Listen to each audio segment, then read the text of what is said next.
SIRमध्ये संपल्यानंतर आता त्या संदर्भात आमचाही अभ्यास सुरू आहे। जे मतदार कमी झालेत त्यातले मॅक्झिमम मतदार हे शहरी भागातील आहेत आणि शहरी भागामध्ये SIR राबवताना अधिक लोकांना त्या ठिकाणी लावण्याची आवश्यकता होती आणि त्यामुळे नेमकी ही 2 कोटी मतदार कसे कमी झालेत यामागे काय षडयंत्र आहे। कारण SIR जिथे पूर्वी पण SIR व्हायचे, पण या भारतीय जनता पक्षाचं सरकार आणि यांच्या मोदी सरकारने SIR करताना पर्टिक्युलर अल्पसंख्याक लोकांना टार्गेट करूनच हा SIR केला असा आमचा स्पष्ट आरोप आहे। ते मतदार यांचे विरोधातले जे काही जिथे पॉकेट आहे तिथे SIRमधून कशा पद्धतीनं नावं वगळता येईल त्यामुळंच त्या अनेक प्रकारच्या त्यामध्ये अटी शर्ती घातल्या आणि आज आता 2002मध्ये मतदार यादीमध्ये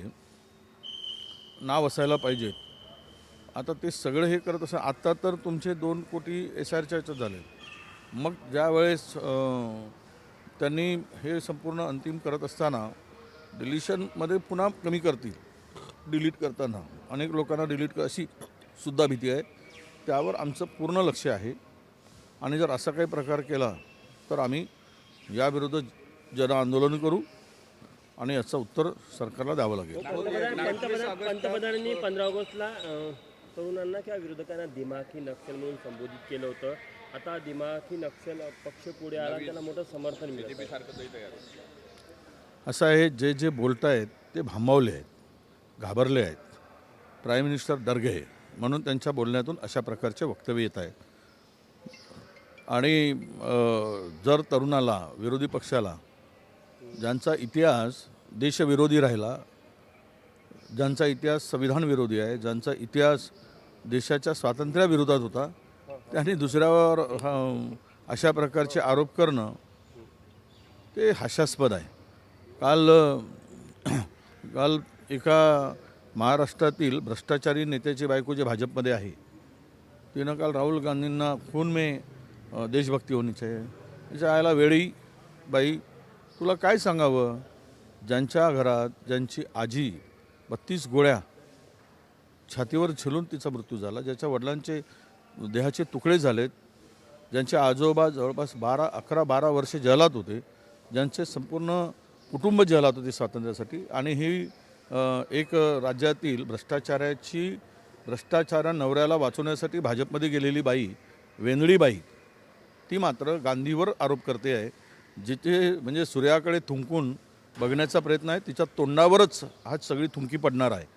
म्हणून अशा प्रकारची गांधी घराण्यावर आरोप करणं, कुटुंबावर आरोप करणं, विरोधकावर आरोप करणं, प्राईम मिनिस्टरचे जे आरोप आहे हे हास्यास्पद आहे। देशाने याला पुन्हा लोकांना रस्त्यावर उतरण्यासाठी प्राईम मिनिस्टर मजबूर करतायत काय असे वक्तव्य करून अशा प्रकारचं वातावरण देशभरात आहे। आरटीओ कार्यालयात एक अवैध वसुली आणि संदर्भातली याचिका, जनहित याचिका म्हणून नागपूर हायकोर्टानं मंजूर केली आहे, कसं पाहता तुम्ही? नाही, याच्यामध्ये खूप मोठा भ्रष्टाचार आहे, गैरप्रकार आहे, याची चौकशी झालीच पाहिजे। SIT नेमली आहे, SITची SOP ठरली आहे आणि त्यातून हे सगळं प्रकार उघडकीस येईलच।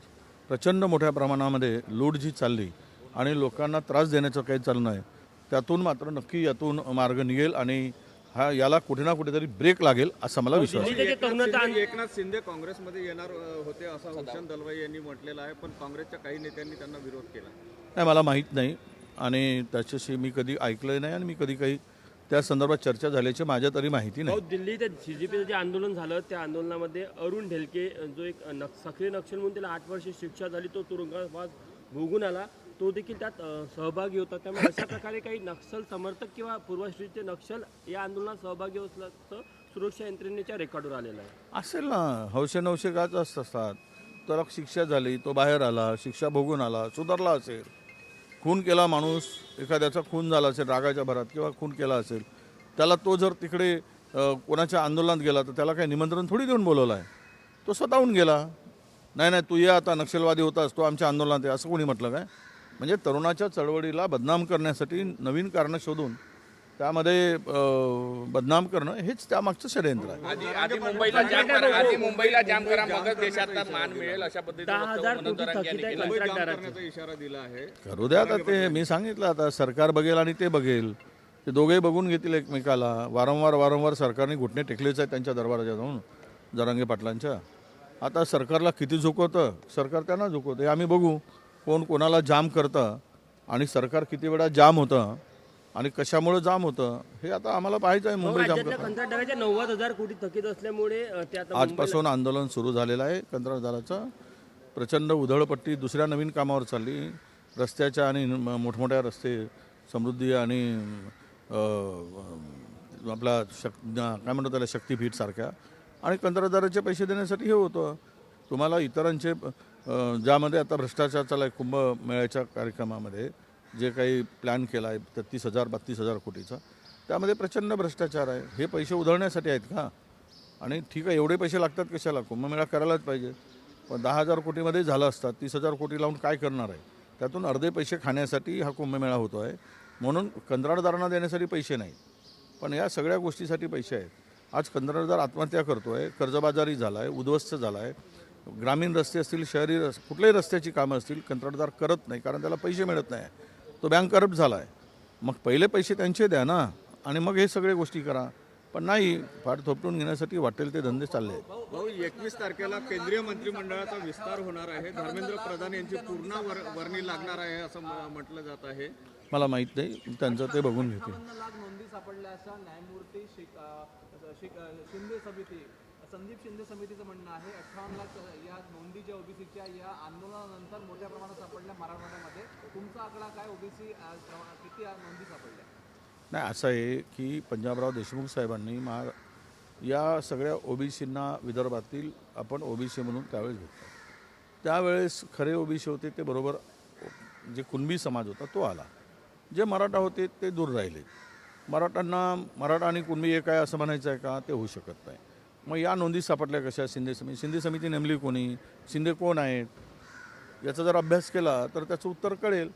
या सगळ्या नोंदी ज्या सापडत आहेत आणि ओबीसीमुळे ओबीसीवर घाव घातलं जात आहे.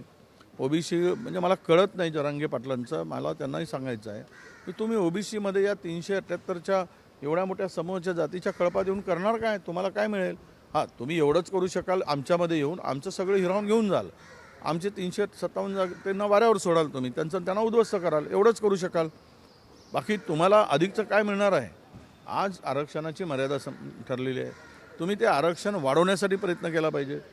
जाऊ द्या ना आरक्षण 50%च्या वर, नाहीतरी 10% आपण EWSसाठी दिलंच आहे. तर 170-80% करा. सगळ्यांचे मिळून एक आरक्षण करा. आणि जे काही मुठभर लोक आहेत आता ओपनचे, त्यांच्यासाठी ते EWS आहेच. मग उर्वरित लोकांसाठी 90% करून टाका. म्हणजे झंझट तरी खतम होऊन जाईल. लोकसंख्येनुसार होऊ देत. ज्यांची जेवढी संख्या आहे तेवढं त्यांना देऊन टाका. आरक्षण राहायला यांना पॉलिटिकल आरक्षण संपवायचं, आमचं घ्यायचं आहे. त्यामुळे हे सगळे गोंधळ आहे. म्हणजे तिथे आता मराठवाड्यामध्ये ज्या काही नगर परिषद, जिल्हा परिषद, महानगरपालिका झाल्या, त्यामध्ये नव्यानं दाखले घेतलेलेच 80 लोक गेलेत. म्हणजे तिकडे आता बाकीच्या समाजाला स्कोपच राहिला नाही. ना धनगर राहिला, वंजारीला राहिला, बंजाऱ्याला राहिला, माडीला राहिला, साडीला राहिला, लोहारला राहिला, सुतारला राहिला. कोणालाच तिकडे काही चान्स मिळाला नाही. आता ते वंचित राहिलेत.